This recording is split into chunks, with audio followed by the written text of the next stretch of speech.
ప్రస్తుతం ఉన్న Tollywood top హీరోయిన్లలో Samantha ఒకరు. ఇక ఆమె తాజాగా అక్కినేని నాగసత్యనితో ఎంగేజ్మెంట్ జరిగిన విషయం మనకు తెలిసిందే. ఇక అక్కినేని కుటుంబానికి కోడలుగా రాబోతున్న సమంతపై తాజాగా శాసన మండలి విపక్ష నేత సబ్బీర్ అలీ సంచలన కామెంట్లు చేశారు. ఇక ఆయన అసెంబ్లీ ఆవరణలో మీడియాతో మాట్లాడుతూ ఈ కామెంట్లు చేయడం జరిగింది. వివరాల్లోకి వెళ్తే తాజాగా మంత్రి కేటీఆర్ చేనేత కార్మికుల కష్టం అందరికీ తెలియడానికి సెలబ్రిటీల నుంచి రాజకీయ నాయకుల వరకు అందరినీ చేనేత వస్త్రాలు ధరించమని కోరారు.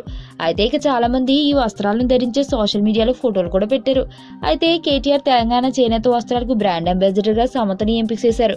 అయితే ఈ విషయమై సబ్బీర్ అలీ మాట్లాడుతూ కేటీఆర్ చేనేత కార్మికుల కష్టాలపై ఎన్నడూ లేని విధంగా ఇలా చేనేత కార్మికుల కష్టాలను పట్టించుకోవడం విడ్డూరంగా ఉంది.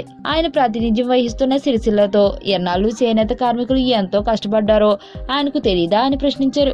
ఇక చాలదన్నట్లుగా చేనేత వస్త్రాలకు బ్రాండ్ అంబాసిడర్ గా సమంతను తీసుకోవడం నిజంగా తెలంగాణను అవమానించడమని, ఆమె కాకుండా తెలంగాణ అమ్మాయిలు ఎవరూ లేరా, వారిని అవమానించినట్లు కాదా అని అడిగారు. ఇక ఎన్నికల్లో విజయం సాధించగానే నాగార్జున ఇన్కన్వీనియన్స్ ను 15 రోజుల్లో కూల్చివేస్తామని ప్రగల్భాలు పలికిన విషయం మర్చిపోయారా అని ప్రశ్నించారు. ఇదంతా రాజకీయ ఎత్తుగడలని, దీంట్లో లొసుగులున్నాయని ఆయన చెప్పడం జరిగింది.